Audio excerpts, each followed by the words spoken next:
Thank you for tuning in to the latest edition of the 12 Kyle podcast. Whether you're listening during your commute, while working out, or just relaxing at home, we appreciate you. Every download, every listen, and every subscription means a lot.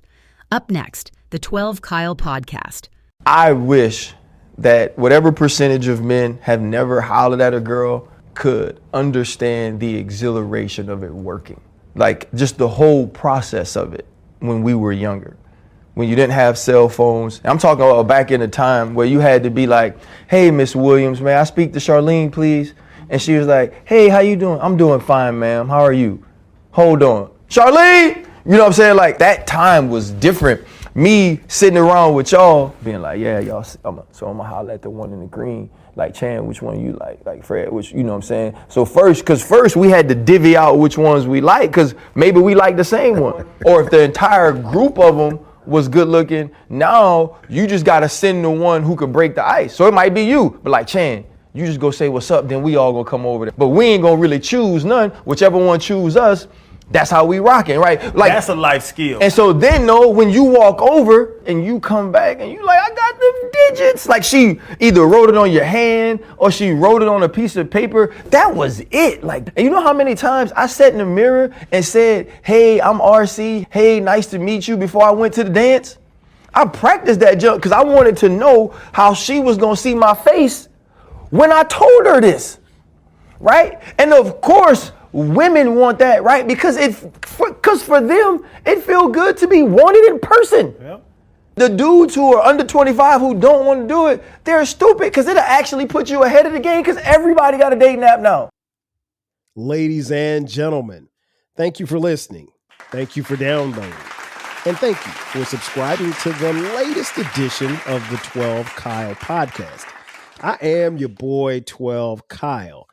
Man, check this out. What you just heard was a clip from the Pivot podcast.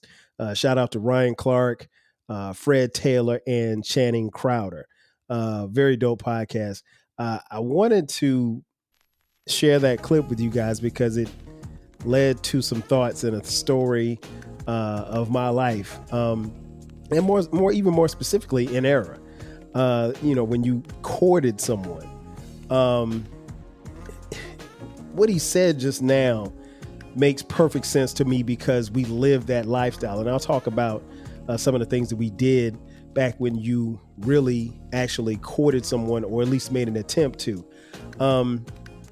First and foremost, back in the day, when you tried to talk to someone that you were interested in, it really was about your approach. And so I guess we'll start there. Like, what was your approach when it came to speaking to someone that you were interested in? Was there flirting involved? Did you have a line that you would drop on them? Personally, I didn't. I can honestly say I've never given a woman a line that I was interested in. Now, full disclosure, for those of you who don't know, I'm married. At the time of this recording, been married 24 years. And my wife and I have been together probably 30 years. So I'm 52 years old, right? So, I mean, I've been with this woman for the majority of my life, but I did lead a lifestyle before I met her. So we'll talk a little bit about that. But yeah, my approach was, I never wanted to like have a line or something like that to give to a woman. I always felt like, just talk. I think, at least back in the day, women genuinely appreciated the fact that you would just talk to them, because I don't think that, at least the women that I dealt with, I don't think they wanted to hear a line. Like, they were genuinely interested in who you were and what you were about. And I think that goes a long way, because in the initial stages, that's what you want to do. You want to show them who you were and what you were about. Because at the time, I mean, it's just words. So if you're, hey, baby, what's your name? What's your sign? I couldn't do that. Like, maybe I didn't have game. I don't know. But my approach was always to just genuinely be myself. I could only be Kyle because I don't know how to be anybody else, right? So my approach was very simple. Be Kyle. And that was it. Now, I will be honest, even with the girls that I dated, when I think back to how we met, like it was always through somebody else. Most of the people, in fact, quite a few people, male and female, that I know that I consider to be friends, I met them through somebody else. Like it's very few people that I have genuinely met, and it's been, we were at a party or we were at a function or we were at a cookout or something, and we just struck up a conversation and became friends. Almost everybody that I know, I met through somebody else. Like when I think about like my crew from back home, we all grew up in Florence, South Carolina. If you see my t-shirt on YouTube, thank you for watching. Yeah, I mean the crew, I met, Jay Fresh. I knew Jay Fresh from church. And so I know him since I was like 6, right? So Jay Fresh don't really count. But I met Rudy. I don't even remember how I met my boy Rudy, but Rudy was the first person I met in the crew. And then Rudy introduced me to the rest of the crew. He introduced me to Ezel, and he introduced me to Fred, and he introduced me to Jay. And, it just kind of grew from there. Bill, Fred, just the rest of the fellas in the crew. And so like, I have a lifetime of friendships with these guys, and I can't really tell you like how long or where we met. I just know we were in middle school. That's all I know. But even like friends after that, it was always through somebody else. Like when I look at my time in college, I mean, all of my boys that I ran with in college, we played ball together. So that was like a common bond. So like me and Mo clicked because we were from the same area. But I didn't meet Mo. Like I think somebody introduced us, and they were like, "Oh, he's from Florence. Oh, he's from Darlington." And if you know Florence and Darlington, they're the two cities right next to each other. And we played against each other in high school, but we didn't know each other at the time. And so like, that's another relationship that I got, friendship that built off that.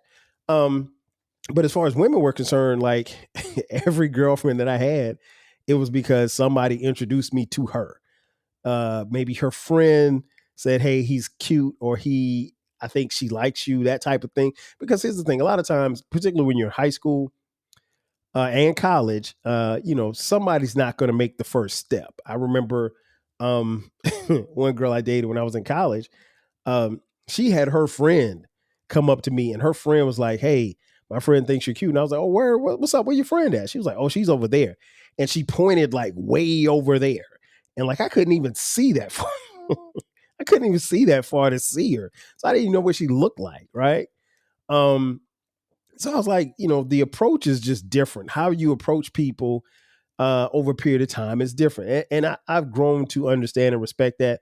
So even in the era of the 90s and the 80s for that matter, maybe even the early 2000s, how you courted somebody was just totally different as opposed to, today, obviously.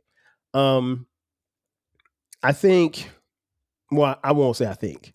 I definitely know that there was a fear of rejection, and especially for the guys. And if a guy tells you he wasn't scared to be rejected, he's a damn liar.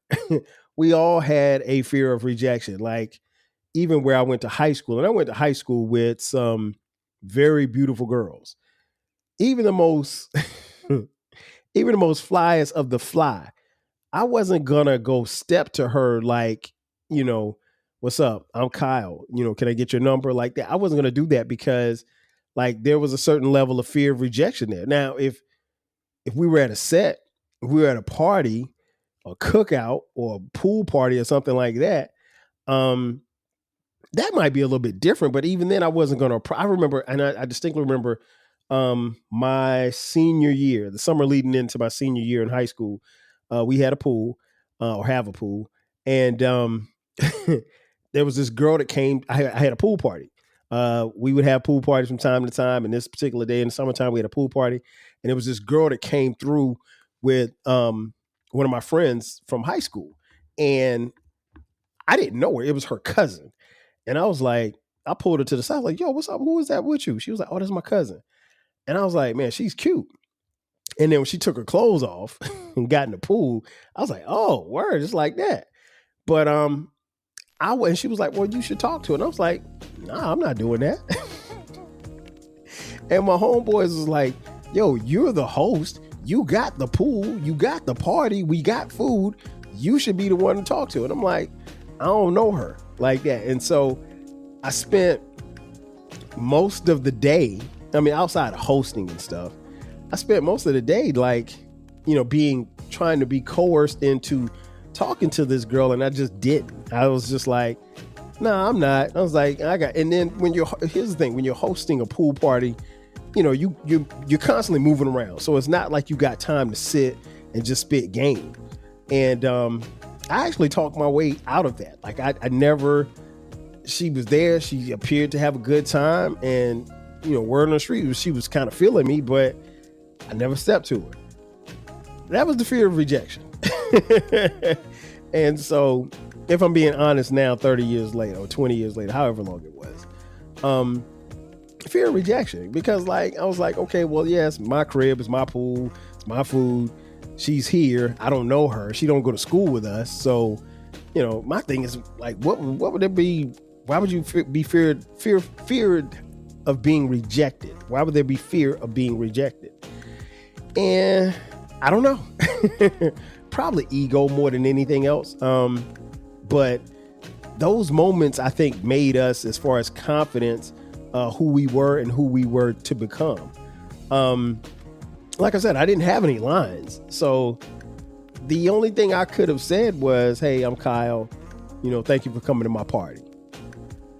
After that, dog, it's open floor, because after that, it's based on what she's going to say from there.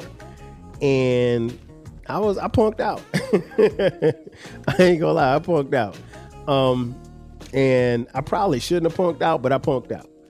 And I think, if we're, particularly from that era, if you're being honest, we all probably have a story or two like that of girls where we punked out. In fact, I know one specific where one of the homies, Jay Fresh, he was actually talking to this girl, and I saw her first. And I wanted to step to her, but I was just like, nah, because she was cute. She was bad. She was like a year younger than us. I'm not going to say her name, but we went to school together. But Jay Fresh had talked to her, and I was like, but he beat, and I have this thing, like, if my friends dated somebody, I don't care how long ago it was, I'm not dating them. I'm not going out with them or anything like that. And we actually had a situation where it was somebody that I dated back in, I can't say dated, because we didn't go on a date. We were in 7th grade. So she was my girl for, 3 weeks in 7th grade. And one of the homies wanted to step to her when we were in college. And he called me and asked me, he's like, yo, man, you mind if I was like, bro, that was 7th grade. That shit don't count. I was like, go ahead. It's like, we had a 3-week relationship, and that's about par for the course in 7th grade.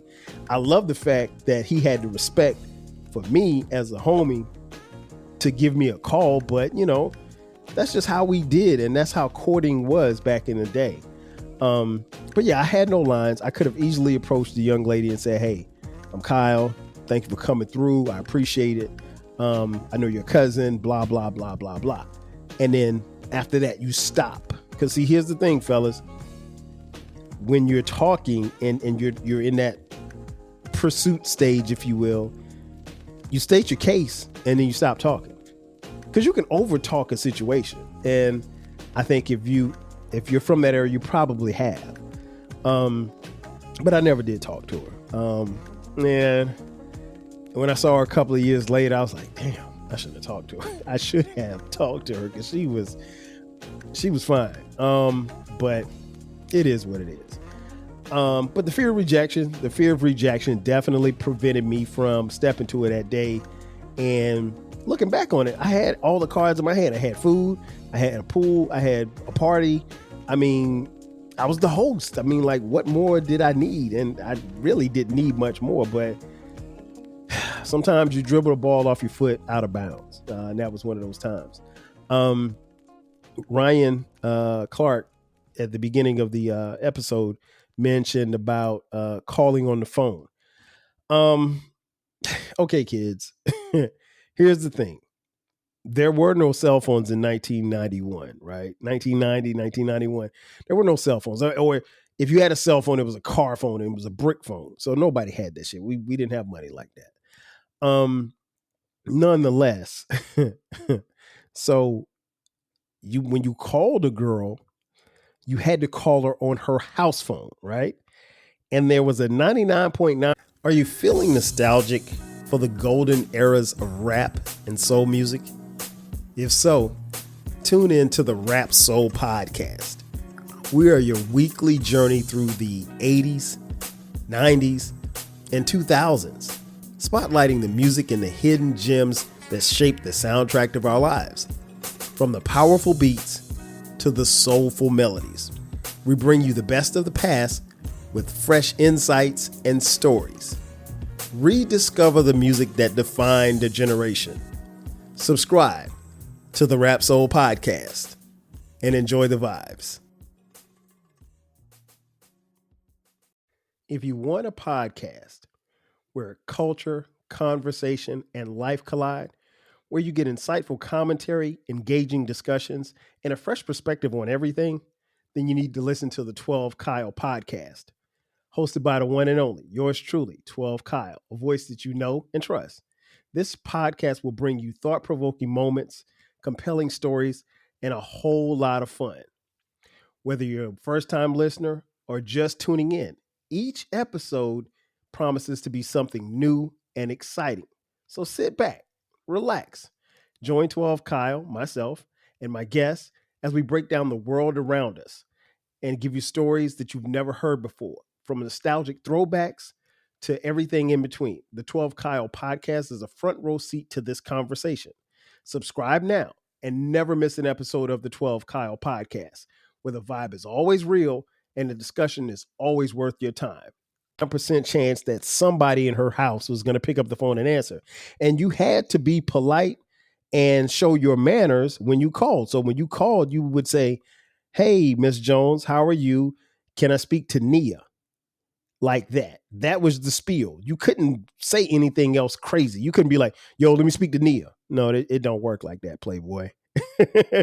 She might cuss you out, or she might hang up in your face, or she may ask, "Who are you and who are your parents?" Because everybody in Florence knew each other's parents and stuff, because most people were from there.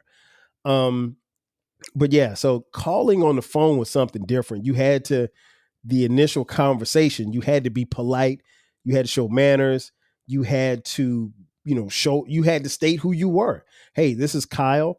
Can I speak to Nia?" Like that. Or you may say, "Hey, Miss Johnson, can I speak to Nia?" No, you may say, "Hello, Miss Johnson. Can I speak to Nia?" And she may say, "Sure. Who's calling?" "Oh, this is Kyle." Like that. Or if she wasn't home, you say, "Okay, well, can you tell her that Kyle called?" And then if she had your, she'll say, "Well, did she have your number?" "Yes, ma'am." And then you hang up the phone. Courteous. And then sometimes, not a lot of times, but sometimes you would call, and her dad would answer the phone. And man answering the phone, this little young punk calling, looking for his daughter. It ain't necessarily flying, so you can't be overly aggressive. You can't be no punk either. You can't punk out. So it's a couple of ways that you got to play it. You got to play it like, very respectful. How you doing, Mr. Greer? "I'm good. How are you?" "I'm good. This is Kyle. Is Nia home?" "No, she ain't home." "Okay. Can you tell her I called?" All right. Like that. But you couldn't punk out, because there are a lot of men who would try to flex their masculinity over the phone when you're trying to court their daughter. And I think was typical of the 90s, probably very typical of the 80s. In the 70s, it probably was way worse. I remember hearing stories of when a guy was trying to court, back when my mom was growing up, and I don't know if she ever said it happened to her, but if a guy was coming over to see her, you had to sit in the living room in the common area where everybody could see you. And like in some households, I mean, it really happened like this. You would come see Nia, and Nia's dad y'all might sit on the couch, and Nia's dad sits in between y'all. So whatever you got to say, he gonna hear it. So there was no such thing as privacy, and that really differed depending on from house to house. And obviously, as time moved on, people started moving around. You got less and less stuff, less and less barriers. I can't think of any time I went to a girl's house and was alone in the house with her. Her parents were somebody was always home. And, if she had a sibling or something like that, she may be babysitting. So somebody was always there. You were never at a crib with a girl by herself. At least not me. I can't speak for, some of my ratchet friends. But we're not going to talk about those stories. So yeah, talking on the phone was something different. And I always liken it to the line in Prince's Adore, when he said he was rapping till the sun came up.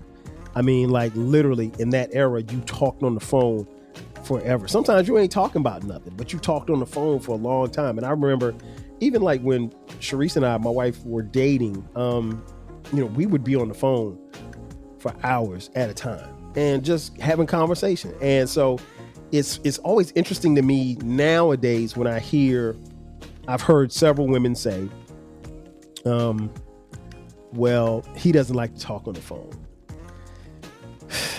I mean, I get it to some degree because maybe he grew up in this generation.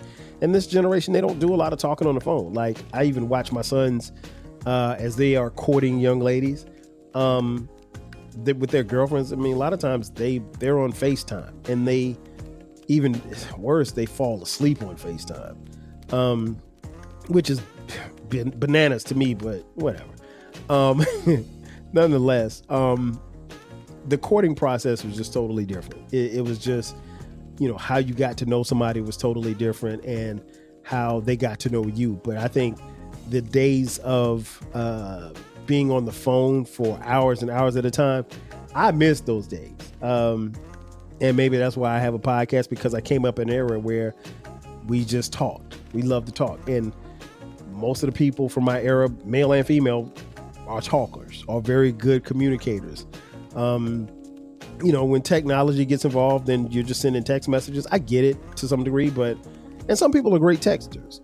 I'm a decent texter, but there's nobody that I'm texting romantically other than my wife. So it's not like, I got to send a whole bunch of text messages all day long to 4 different women. So that's that. Last but not least, I mentioned like the fathers. It's always interesting when you're in a courting process and you go to a girl's house. Especially in the 90s, 80s and 90s, it was very interesting because you had to meet the parents. My approach was, listen, I always felt like I could win over a mom, like charming a mother. I come in, I'm clean cut. My pants ain't falling off my ass. I ain't had no tattoos, even though that wasn't the thing in 91. I was well-mannered, well-dressed. And more often than not, if a girl that I was going to see, if her parents or her family was from Florence, they probably knew, or at the very least heard of my family. So I didn't have to worry about like, well, who are his people? Which is a common question that's asked in our hometown. Who is his people? But meeting the parents is always interesting because, one, you want to make sure that you win over the mom. The dad, I approached the dad with fun. And I've dated a few girls who, fathers were, they were always cool with me.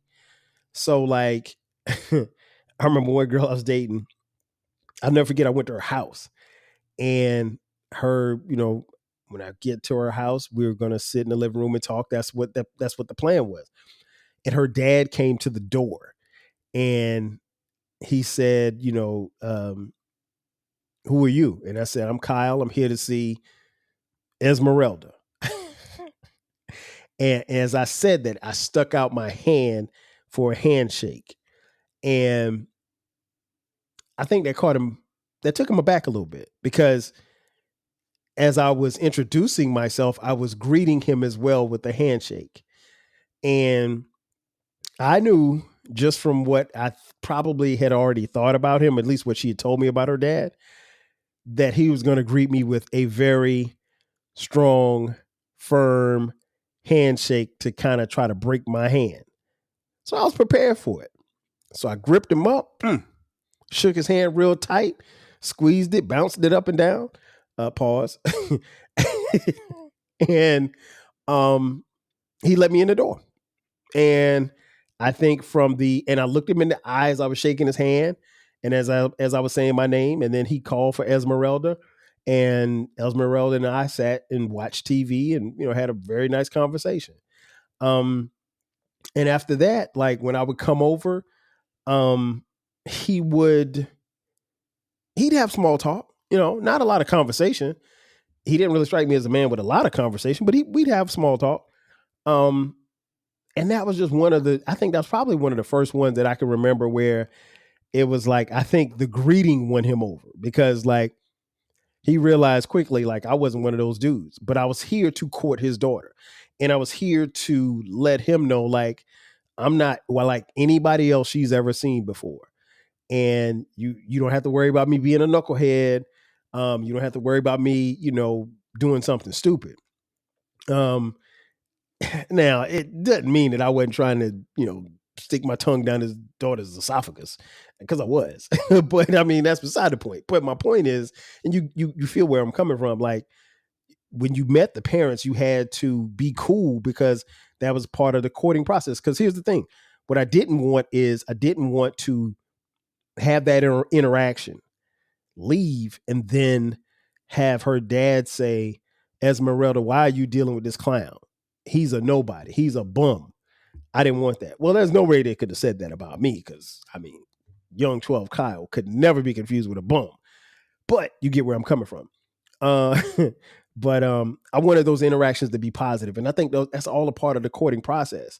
And I get it that times have changed, and, technology's changed everything that we do when it comes to courting. But I really enjoyed that clip from the Pivot podcast, because it just took me back. And it took me back to a time where things were different as far as how you approached a woman, how you courted her, how you dated her, how you romanced her, if you will, how you made her fall for you. And I'd be lying if I didn't say that I would love to go back to that time frame. I understand that today's generation, today's kids are just different. Not bad, not worse, just different. And I mean, like a lot of times it's based on what they see and what they were taught. So I made sure that when my sons got of age and started dating, that I shared these stories with them.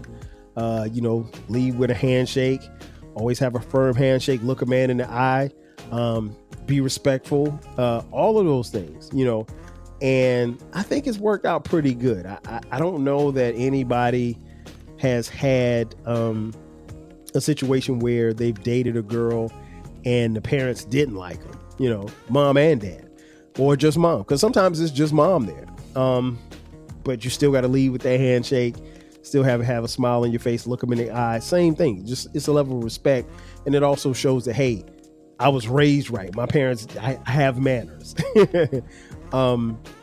But I think that's important. I think that's very important. And so subsequently, as many of you know, maybe you don't know, we have 3 sons at the time of this recording. They are 25, 22, and 18. And they've had girlfriends and have girlfriends. And then our youngest child is our daughter, Skylar, who is 13.